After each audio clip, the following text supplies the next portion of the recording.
Hai guys, welcome back again with Mimi di channel Angkun. Fans Butak Saitama bisa merapat karena di video kali ini kita akan membahas tentang cerita One Punch Man. Setelah dimulainya pertarungan antara Cal Emperor melawan Dr. Bovoy, yang secara mengejutkan tubuh dari dokter gila tersebut sepertinya adalah robot. Lebih tepatnya, kita akan mereview One atau webcomic One Punch Man chapter 152 bagian pertama yang bersumber dari website OPM atau forum Reddit.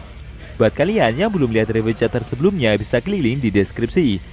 Dan buat kamu yang cuma ngikutin animenya atau tidak mau kena spoiler, Enkun sarankan bikin stop video aja dari sekarang. Nah, di chapter 152 bagian pertama ini, kita diperlihatkan orang yang menjadi dalang dibalik invasi robot-robot yang selama ini menyerang kota. Dan secara mengejutkan juga, Neo Heroes mengalami perpecahan dari kubu internal. Penasaran? Oke, langsung saja kita bahas. Let's go!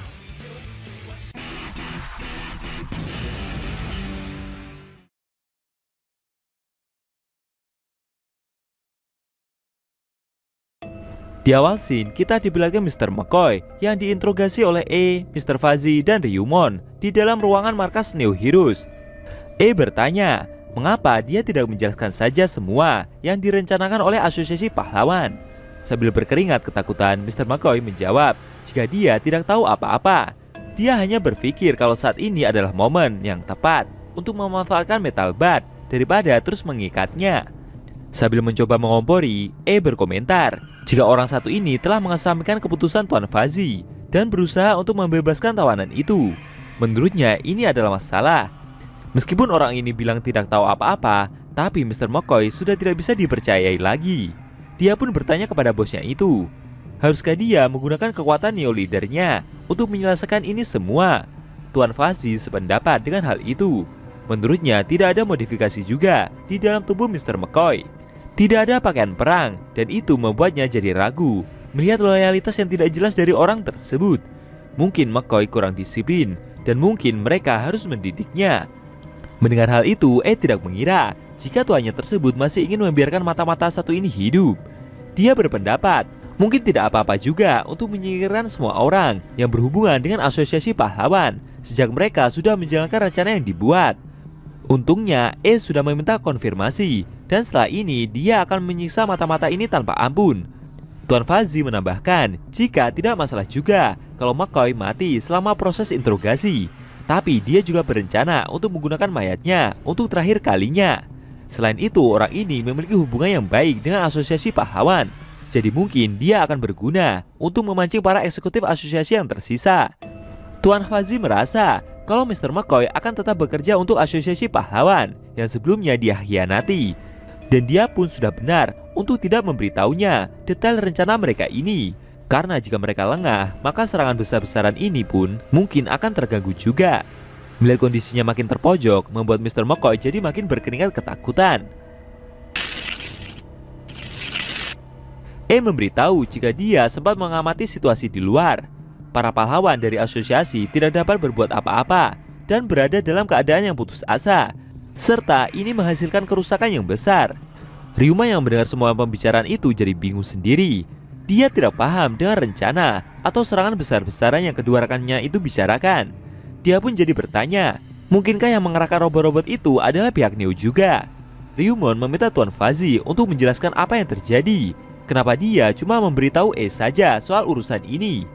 Tuan Fuzzy pun menjawab jika dia memberitahu karena mereka memang memiliki hubungan di mana dia mempercayakan berbagai tugas rahasia kepada leader Neo Hero tersebut, dan karena dia juga tahu berpihak pada mereka. Sambil tersenyum, meminta rekannya itu untuk tidak perlu khawatir. Menurutnya Tuan Ryumon adalah salah satu dari mereka juga, dan dia bisa tahu dari aroma darah rekannya tersebut. Ryuma yang mendengar hal itu mencoba untuk mencerna keadaan yang terjadi, tapi dia masih kurang paham soal maksud dari rencana yang mereka bicarakan. Menjelaskan, sederhananya mereka menghancurkan peradaban dengan tujuan membangunnya kembali. Di dalam dunia yang baru, seluruh umat manusia akan menjadi objek kontrol pikiran dan modifikasi tubuh yang wajib diatur dengan benar di bawah pengawasan penuh Neo. Mereka akan memiliki status yang istimewa. Mereka akan dapat bergerak dengan bebas di dunia ini. Ya, hingga saat ini mereka semua yang ada di ruangan ini adalah satu-satunya orang yang mengetahui hal tersebut, bahkan di antara para leader Neo Hero sekalipun. Mendengar semua itu, Ryumon mencoba mengkonfirmasi kalau tidak ada orang lain selain mereka berempat yang tahu tentang ini semua. Melakukan apapun yang mereka inginkan, kebebasan untuk memilih, kesempatan untuk menjadi apa yang mereka inginkan, dan ini seperti mimpi saja. Sambil mengeluarkan aura jahatnya, membenarkan itu semua. Kemudian Ryuman juga mengeluarkan aura yang sama dan seperti mengeluarkan pistol.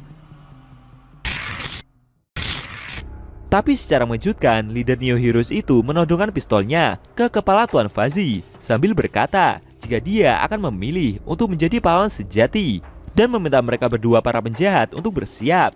Kejadian itu membuat cukup terkejut. Bahkan Mr. McCoy juga ikutan bingung dengan kondisi yang terjadi guys. Sambil tersenyum, Ryumon memberitahu kalau urutan prioritas telah berubah. Melihat posisinya tidak aman, Tuan Fuzzy pun meminta untuk melepaskan pengikat dari Mr. McCoy. Beberapa saat setelah membebaskan Sandra itu, bertanya, apakah ini pilihan yang baik? Karena jika mereka membebaskan McCoy, mungkin dia akan kabur ke asosiasi pahlawan.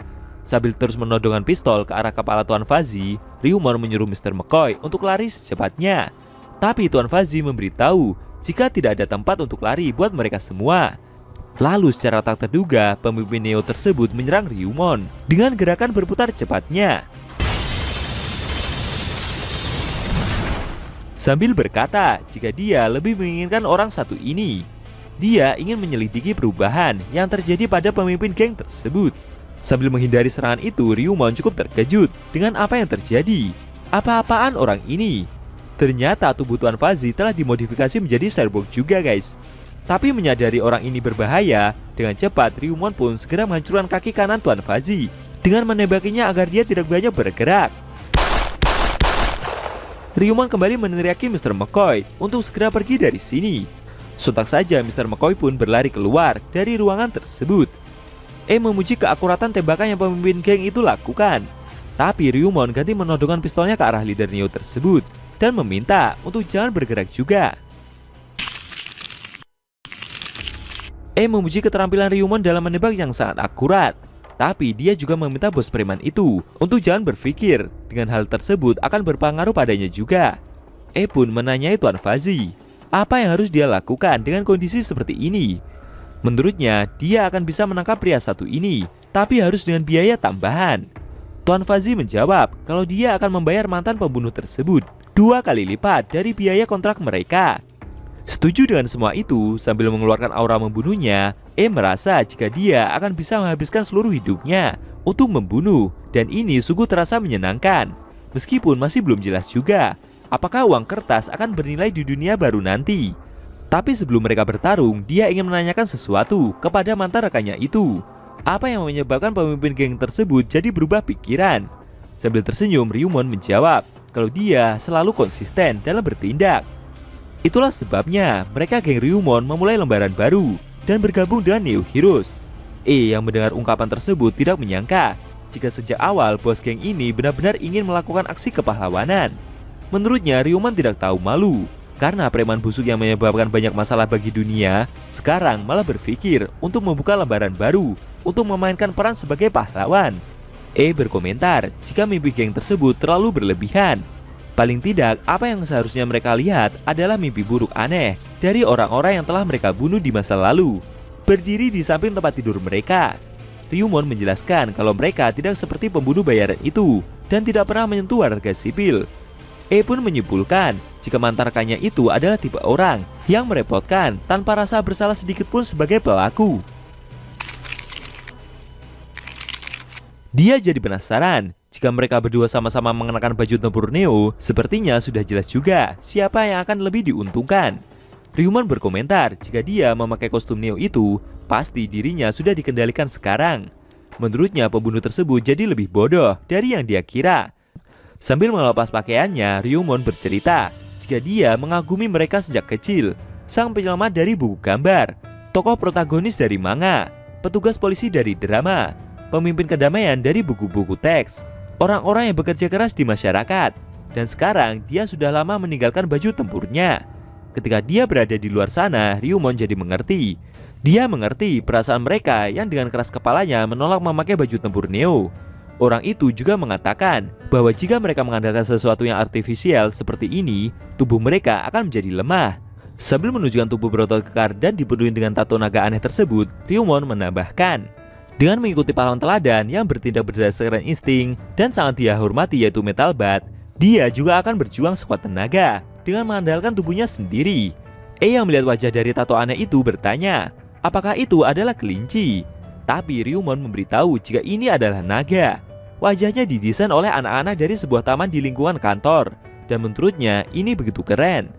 Mengetahui kalau pembicaraan mereka ini tak berarti, pun juga mulai melepas bajunya, yang di dalamnya ada kostum Neo.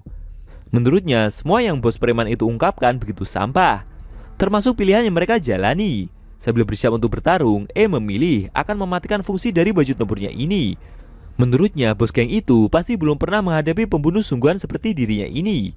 Berencana untuk menunjukkan perbedaan antara pembunuh bayaran dengan penjahat biasa. Merasa tertantang, Ryumon pun menyuruh pria itu untuk maju. Dan akhirnya pertarungan pun dimulai. Di sisi lain, Mr. McCoy yang masih berlari di dalam lorong markas Neo itu mencoba untuk menelpon bantuan. Dia merasa jika memang sangat terampil dalam bertarung berdasarkan catatan datanya. Menurutnya jika terus dibiarkan, Ryumon akan berada dalam bahaya. Staf Neo itu mencoba untuk menghubungi pihak asosiasi pahlawan. Sayangnya telepon yang dia hubungi juga tidak ada yang tersambung. McCoy mengetahui jika Darkseid telah menghilang entah kemana, dan tak ada satupun staf lain yang bisa dia percayai. Sambil terus berlari, Mr. McCoy berpikir, dalam hal ini hanya Metal Bat saja yang bisa dia harapkan. Dengan cepat, Mr. McCoy mengambil bola pemukul milik pahlawan itu, yang selama ini pihak Neo sembunyikan. Dia pun segera berlari membawa tongkat besi itu, menuju ruang tempat Metal Bat disekap.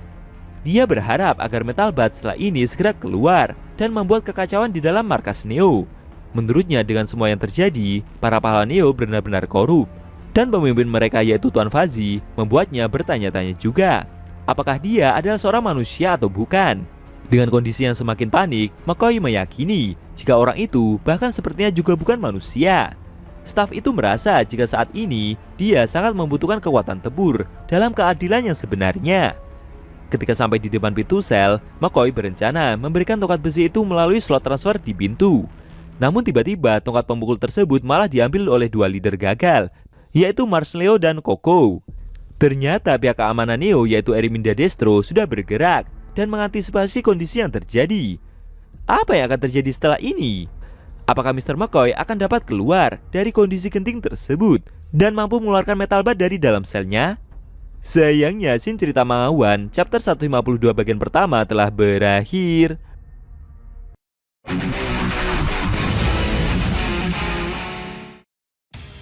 Oke guys, itu tadi review cerita Manga One chapter 152 yang isinya memperlihatkan Mr. McCoy yang berencana memberikan tongkat besi milik Metal Bat ke dalam sel tahanan pahlawan itu.